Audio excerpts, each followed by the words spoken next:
Hi, welcome to my channel. ఈరోజు వచ్చేసి నేను పుదీనా పచ్చడి ప్రిపేర్ చేస్తున్నానండి. పుదీనా పచ్చడికి కావాల్సిన పదార్థాలు ఏంటో చూసేద్దాం. నేను 2 కట్టలు పుదీనా తీసుకున్నానండి. ఇలా ఆకులను తీసుకొని పక్కన పెట్టేసుకున్నాను. 100 గ్రామ్స్ పచ్చిమిర్చి అండి. అలాగే ఒక గుప్పెడు నేను పల్లీలను తీసుకున్నాను. అలాగే వెల్లుల్లి, నేను 2 వెల్లుల్లిని అయితే ఇలా పొట్టు తీసి పక్కన పెట్టేసుకున్నాను. అలాగే 1 టేబుల్ స్పూన్ జీలకర్ర అండి. ఒక చిన్న నిమ్మకాయ సైజ్ అంతా నేను చింతపండును తీసుకున్నాను. అలాగే ఒక 7-8 వరకు నేను టమాటాలు తీసుకున్నానండి. అది చిన్న సైజ్. ఇప్పుడు మనం టమాటాలను కట్ చేసి పక్కన పెట్టేసుకుందాం. కడాయి పెట్టేసుకున్నామండి. అందులో నేను 4 స్పూన్ ఆయిల్ యాడ్ చేస్తున్నాను.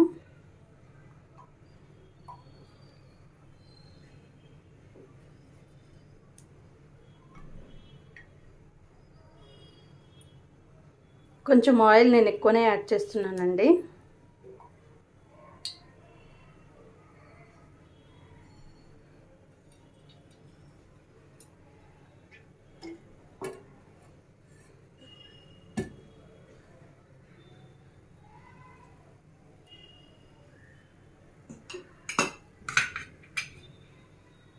ఇప్పుడు మనం పచ్చిమిర్చిని యాడ్ చేసుకుందాం.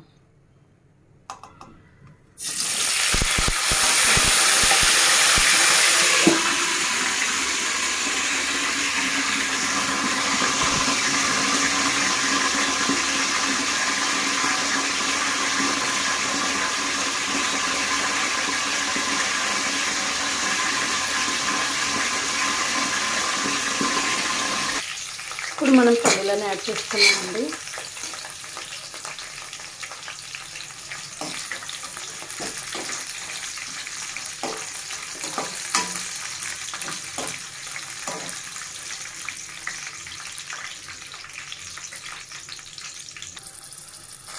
ఇప్పుడు టమాటాలు యాడ్ చేసుకున్నామండి.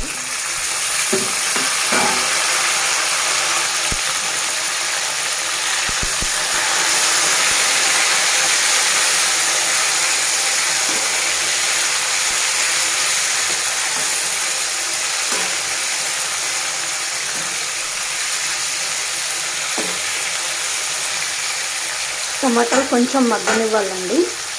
మూత పెట్టేసుకుందాం. టమాటాలు కొంచెం మగ్గిపోయాయి కదండి.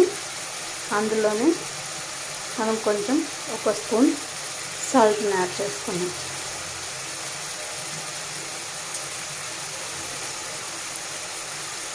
పసుపు యాడ్ చేసుకున్నామండి.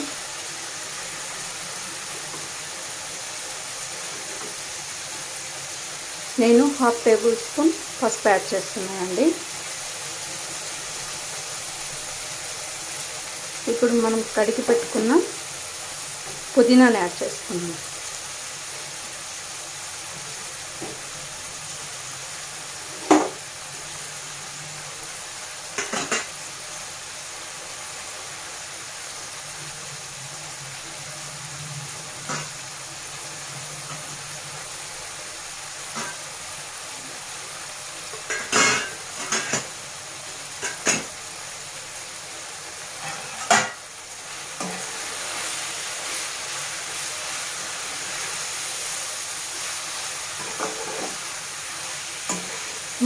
మనం పుదీనా పచ్చివాసన పోయినంత వరకు ఫ్రై చేసుకోవాలండి.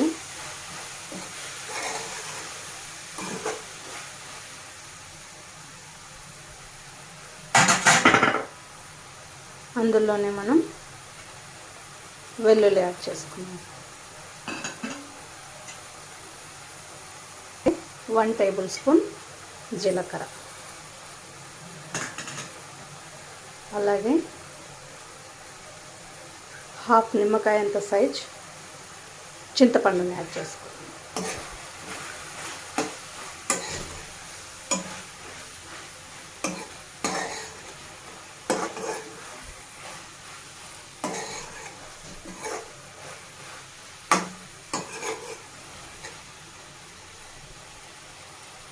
ఒక 5 మినిట్స్ మగ్గనివ్వాలండి.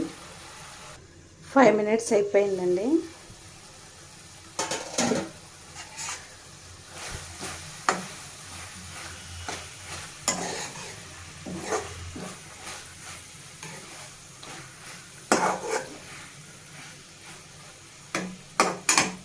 టమాటా ఆల్రెడీ మగ్గిపోయిందండి.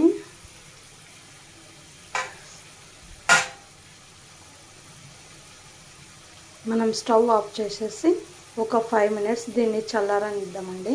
దాని తర్వాత నేను మిక్సీ పట్టుకొని మీకు చూపిస్తాను. మిక్సీ పట్టుకున్నామండి. మనం ఒకసారి సాల్ట్ని టేస్ట్ చేద్దాం. కొంచెం సాల్ట్ తక్కువ ఉందండి,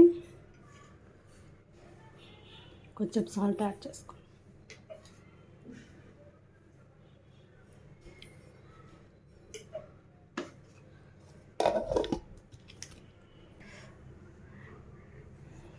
పుదీనా పచ్చడి అయిపోయిందండి.